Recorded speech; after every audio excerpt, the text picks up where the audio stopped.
On October 14, 2022, a Chinese high school student disappeared without a trace from a gated middle school. This sparked national concern and panic among many parents in China.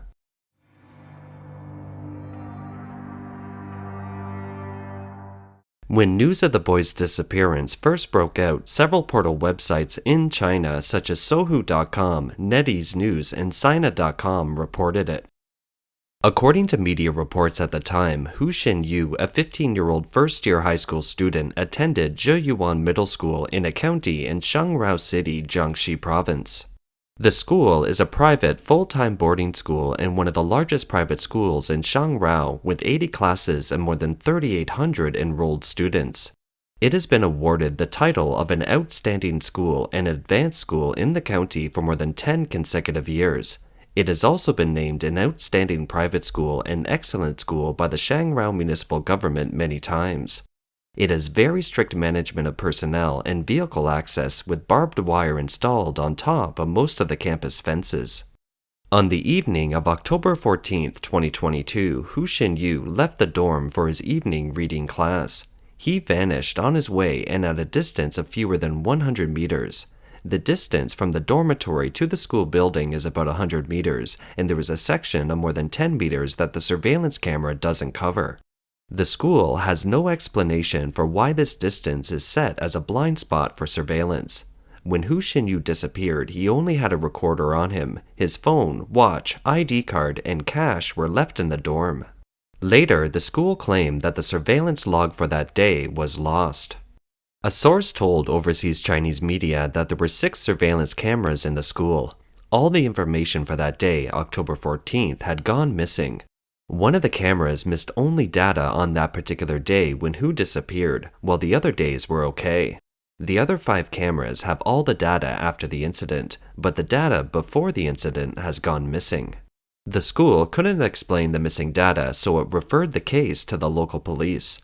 The explanation given to Hu's family by the police was contrary to the one given by the CCTV manufacturer's customer services. The two accounts don't corroborate each other. In addition, within 31 minutes after Hu's disappearance, 13 vehicles left the campus, which led many netizens to suspect that it was because certain things couldn't be done in the few minutes on campus. Hence, a fleet of vehicles came to assist. According to the police, all these vehicles were fine. The Chinese media focused on reporting that the school had rummaged through all the corners, even draining the lake and septic tanks, and found nothing. This has raised suspicion in some people that the school authorities might be rushing to drain the septic tanks to erase any possible clues or traces of the missing boy. China has cameras everywhere. In addition, it has a serious cell phone tracking system. Both cell phones and health codes are monitored by the Epidemic Prevention Department, and anyone can be traced at a glance if they want to track a particular person. If someone is missing from a gated school, it is almost certain that the relevant information is suppressed by the government to prevent the person from being found. Hu Xinyu's family revealed that he was carrying a recorder when he disappeared. Why would he take the recorder with him? Some netizens speculated that Hu was approached by someone who wanted to talk. This person must have known him, so it could be his teacher or the principal, etc. He might have taken the recorder because he wanted to record and review the conversation later. A video of a half-naked boy being carried on a stretcher has been circulating online. The footage was said to be recovered from the school's surveillance video, but because the content is too sensitive and may be yellow labeled, we won't present it here. If you want to see the entire footage, please visit a new platform called Ganjing World. It means a clean world. We'll leave the link in the content description below. If the link doesn't work, please search China Insights and Ganjing World to find the unabridged version.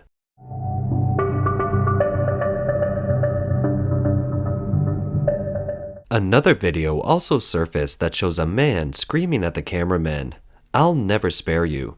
He is allegedly the principal of Zheyuan Middle School who is making threats at the reporter. I won't spare you now, and I won't spare you in the future either. I have a question, Chief. I said I won't bother with this matter anymore. Can you leave me alone? That's even more impossible. I tell you, you've already pissed me off. Among the many pieces of information, the most concerning thing is that the school had a medical exam before Hu disappeared. A recording has been spreading online in which a local person broke the news that the Juyuan Middle School employs the best teachers and the quality of education is very good. Still, it's not an ordinary school. Previously, a girl went missing strangely and compensation of 1.5 million RMB or US 216,000 was paid. This time, a local official got sick and needed an organ transplant, but the official has rare blood type P. The blood type is so rare that among the 1.4 billion people in China, only a dozen people have it. I'm going to expose this school. What can they do to me? I have finished this semester. We will soon be transferred to another school. We won't attend it anymore. We are from Zhejiang, about 2 kilometers away from that school. Frankly speaking, a big shot got sick from some kind of disease, and then the blood type of this Hu Xinyu just happened to match. Damn it, this P blood type. Only a dozen people in the 1.4 billion population have this blood type.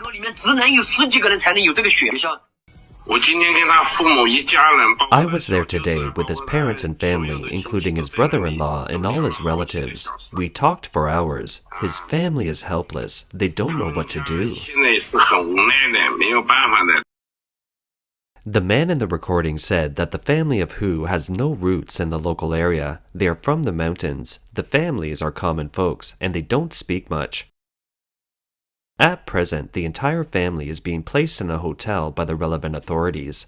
In other words, they are being controlled in a disguised manner.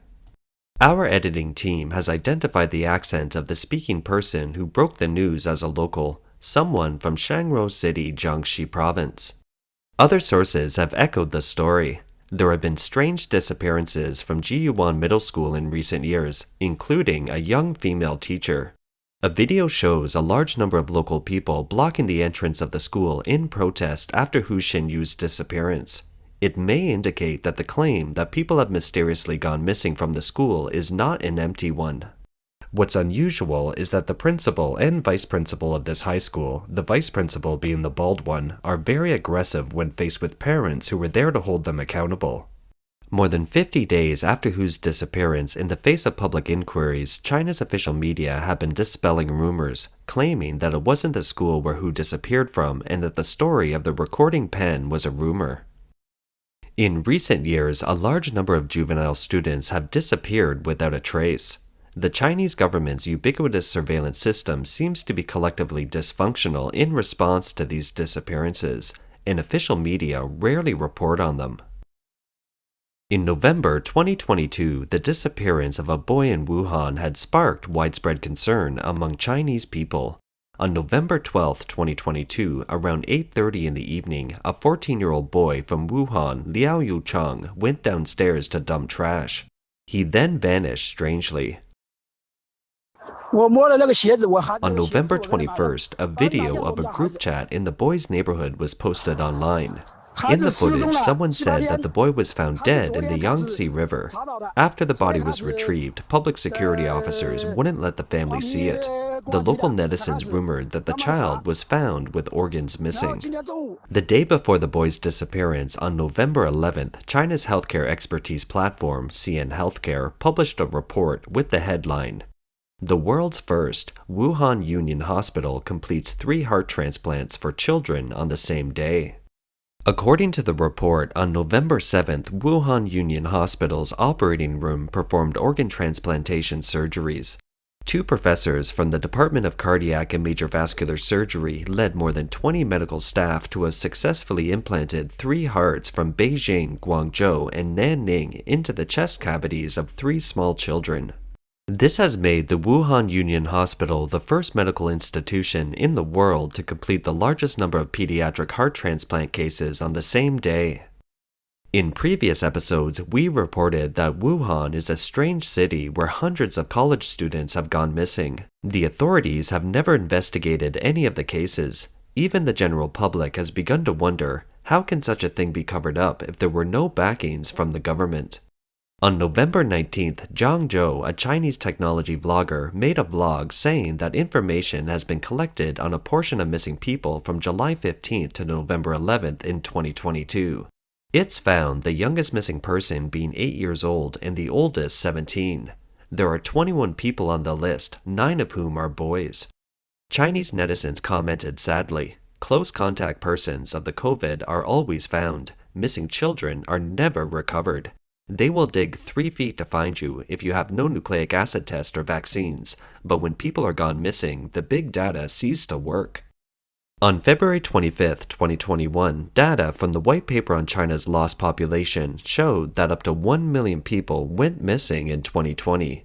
Although the number is stunning, admittedly it's a significant decrease from 3.94 million in 2016 and 2.6 million in 2017. The so-called lost population is the missing population. 2020 was a year of strict epidemic control. In the red state of China, everywhere people went, they had to present health codes.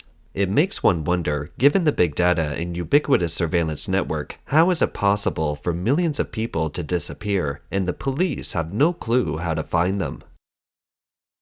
One tweet shared a promotional video of the organ transplant center building in Zhengzhou City, Henan Province. It looks like a massive building and very impressive.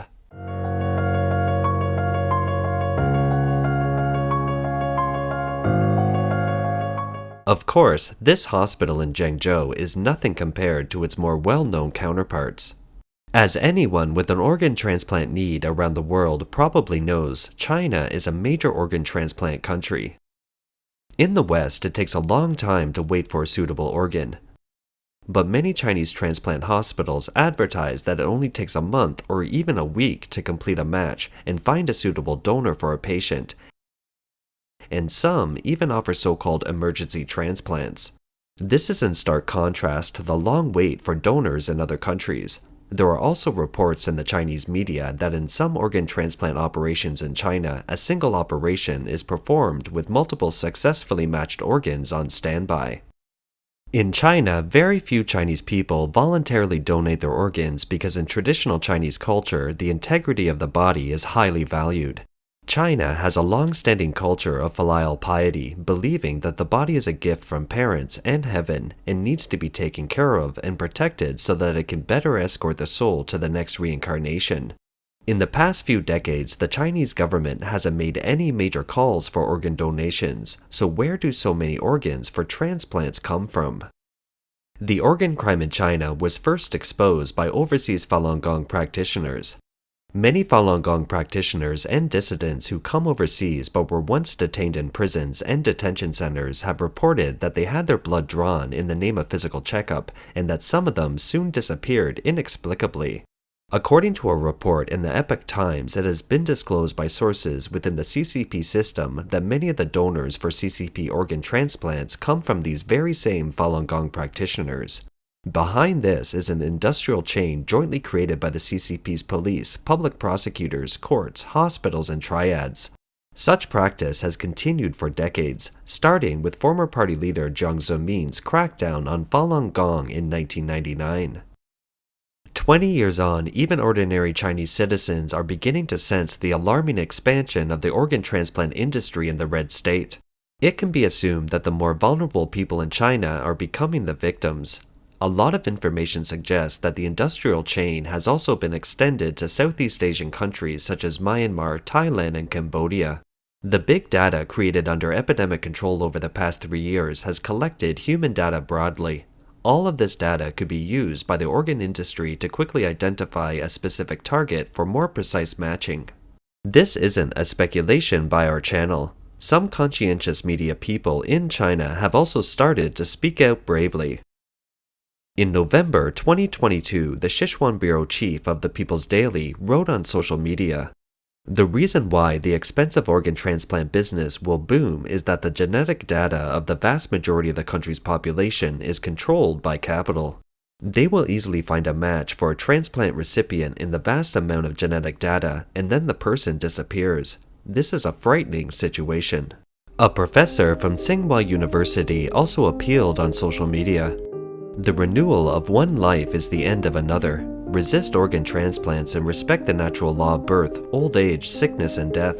The success of organ transplantation may seem like an advancement in medicine, but with it will breed more evils, which is not good for humanity." The increasing number of teenagers disappearing strangely these days deserves deep reflection by all.